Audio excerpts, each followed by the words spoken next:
Hello to all my Hip Kit Club friends, this is Jana Eubank. I love when I have a design team project that makes me pull out my supplies and look at them in a new light. Today I'm going to be doing a technique focus using my border punches. And at the beginning I showed you a few that I have in my stash. I actually have a whole drawer of them, and I had to blow off the dust, and I challenged myself, I'm going to use a border punch that I haven't used before, and I'm going to use it in a new way. So I'm excited to share with you what I decided to do. Now, first off, I decided to map my photo using the lilac cardstock. I just love the way that my photo looked against that color.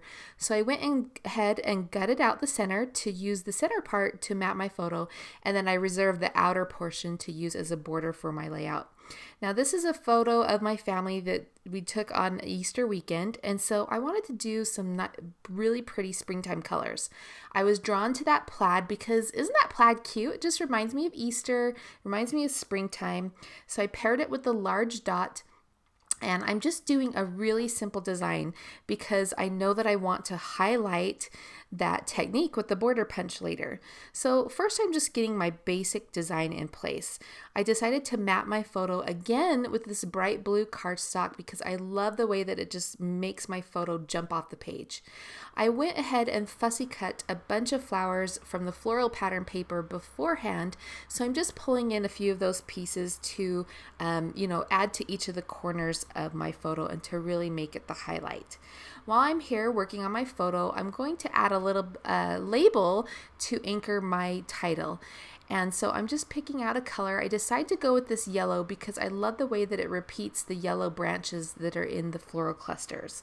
And since that lower floral cluster doesn't have any yellow leaves on the left side, that yellow label kind of repeats that over to that edge.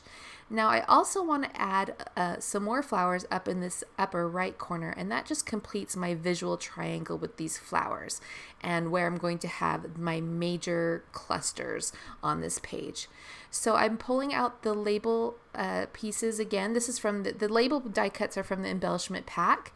And I decided to choose this bright blue one. I go with this bright blue one because it's balancing the color of the bright blue photo mat around my photo. I went back to the cardstock die cuts from the main kit, and I chose to use this little word that says love as the title, and I'm going to go ahead and pop that up with some foam tape. Now the next thing I'm going to do is I'm going to mat the entire design, I guess, the light blue and the plaid paper with another cardstock color, and I am going to use the glow color. I like that yellow picks up the yellow of the plaid, and I went ahead and rounded the corners of that as well. Now I went ahead and used my 1/4 inch corner rounder that I used on the inside piece, but because it was another layer, the radius was a little different, so I went ahead and just used my scissors to match that corner as best as I could. The top right corner doesn't look very good, but that's okay. I'm going to end up putting those flowers and everything there, and you won't even notice that corner when I'm done. Now the top right corner needed a little bit more balancing, so I decided to pull in one of the chipboard frames from the main kit, and I'm going to back that with some black and white floral paper and then just add that as a layer next to the blue label and make that feel a little more full at the top. Now here's where I start pulling in my border punch idea, and I tried it out first on this scrap piece of paper. I do use my border punches, but I mostly reach for like the scallop ones or just the really basic shapes like the postage stamp or the notebook one. So I decided that today I'm going to use one that I actually have never used, and it was this one by EK Success that has the teardrop pattern. Now I don't know the name of this punch, but this technique would work with any punch that you have that has some holes in it. So what I'm going to do is I'm going to cut a slice out of that light blue paper with the large polka dots, and the reason I cut a slice out is because this border punch actually goes right up to the edge. Some of the border punches like take a little sliver out of it, but this one doesn't. And I wanted the large polka dot pattern to look like it repeated not where I'm separating it, but where there's actually a slice cut out of it. I hope that makes sense. So I went ahead and cut out like about a 1/2 inch section out of the center, and then I went ahead and used my border punch on either side. Now I'm laying them back into place, and what I want to do is add a piece of solid paper behind these. I want the teardrop pattern to poke through, and so I tried the petal color. I also tried the glow color, which repeats that yellow that's around the entire plaid and blue piece, but it just wasn't popping. So I pulled in the blush paper, and this is the one I decided to go with. I think because it balances that pink frame and the coral flowers or the blush colored flowers in the other parts of the page, that I really liked it. I also liked that it was a bolder pink and that the teardrop pattern just showed up a little bit more. So I cut a strip of that to go below that light blue polka dot paper, and now I'm just reattaching that paper back into place. Next, I'm going to pull in a long piece of string, and you're going to want to pull off a lot more string than you think you'll need because the lacing takes up quite a bit of room. Another thing as you're going is that you have to trim the ends of that string as you thread because it gets frayed as you're working with it and trying to thread it through the little tiny holes. Now, another thing I was trying out there, you saw my little sample piece that I was holding up, is I was trying to decide if I wanted to add a bow to the very top of the strip, but because I already have my photo down at the bottom, I thought that would be visually distracting. So I just decided to lace up the entire pattern and hide the ends behind the photo instead of adding a bow. But a bow would be really cute in some instances. It just depends on your design that you're doing. So I'm going to go ahead and thread this and lace this all up. It does take some time. Be sure to grab your tweezers to help you thread that. If the holes in your pattern are tiny like mine, but it worked out great. You can see I ended up skipping a spot in the middle or behind where my photo is, and that's just to save me a bit of time. So I went ahead and popped up my main photo on some foam strips. That's just to help it to bridge the gap over that lacing because it does add a little bit of bulk. So I'm just using some thin foam tape on the left and right sides to bring that photo up to level along with that string.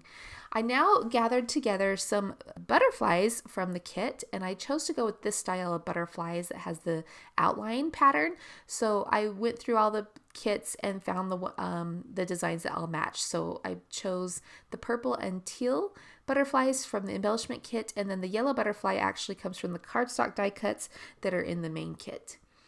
Now I want to add some more detail to my clusters, and so I'm pulling in the frames again, and I'm just going to have them peek out from behind the photo in just some random places. So I'm just trying on a few here, and what I end up doing is cutting them in half, which I love doing because that gives you a bit more mileage, and also you can balance the colors. So you can see that I'm putting a piece of that light blue one on the right side.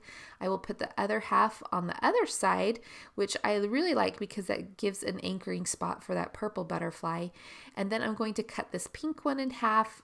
I love this little bracket shape. I'm going to add a little piece below the title, and then the other piece will be kind of pointing to that lacing with that little point on the bracket, which I like. I'm going to bring in this slide frame one. I will cut that one in half, and then I also pop in that little tiny black one because I wanted to balance the black color of the photo and of course the title in that upper right hand cluster. So I'll just sneak that in there. I'll use the light blue half of that slide frame to kind of frame the butterfly like I did with the purple butterfly below. I'll tuck in the black piece, and then the little yellow piece will go at the top, which I think is really, really cute. Now, while I was working with the border or the chipboard frames, I noticed a couple of little hearts that were included on that sheet, and I decided, oh yeah, I need to pull in my little puffy hearts. So I grabbed the sheet of these puffy hearts, and oh my gosh, I love this page. I love that there's so many hearts on this page in all kinds of sizes. So I mostly use the very teeny tiny ones and then the next size up, and I'm just going to scatter them around the page. I do try to add one to the center of the O in the word love. Sometimes that works with a title and sometimes it doesn't. I decided to leave it off this time and just use the little tiny hearts scattered around the clusters. So I took a minute to kind of try a bunch of different colors, and you can see that I have 3 in the upper cluster. There's 2 at the top, and then there's kind of a hidden one, a lilac one on the edge of that blue frame by the teal butterfly. And then I add 2 to the other 2 floral clusters. And now I'm just holding up these large puffy hearts. I haven't used these yet this month, and I really wanted to add one to this page. So I tucked one up in the upper right cluster, and I just was holding it up to see how that looked. And now I'm writing some journaling on that blue label just to see if that heart is taking up too much room. But I actually decided, you know what? I don't have a lot of details about this photo. It just was taken on Easter weekend when we were at a family event. And I actually have another scrapbook page where I go into more detail about the family event. And so I just end up, putting the date and Easter in that blue square later on. Now, before I do that, I'm going to add in a few more of these fussy cut flowers. I choose to bring in these purple ones, which I think frame out or complete those floral clusters really nicely. I don't know, it just needed a little more flowers. I love flowers. So now I'm grabbing the phrases from the Pocket Life kit. And these are the strips that you cut off from one of the pages, the cut apart pages. And I love these. I love that you have so many colors. And so I decided to go with this light pink one that says, I love our life together, which I think works perfectly with this photo of my family because I do. I love our life together. I now am going to use the puffy letter stickers to just add the details to this blue label. And again, like I mentioned before, I didn't have a lot to say, so I'm just putting Easter 2017. And then of course, my other page that I've already made has all the details of that event. So I'm going to look over this page one more time and just decide if I need to add anything else, but that completes it, you guys. So I hope you enjoyed this video. I hope this will challenge you to pull out your border punches and maybe give this lacing technique a try. It was a lot of fun to do, and I love the detail that it adds to this simple page. This is a layout with the February kits. There's still some of those available, but the March kits are shipping right now and they are gorgeous. So be sure to come subscribe and hang out with us in the Facebook group and check out all the beautiful designs that the other design team members are making. All right, guys, if you have any questions, please leave them below and I'll see you next time.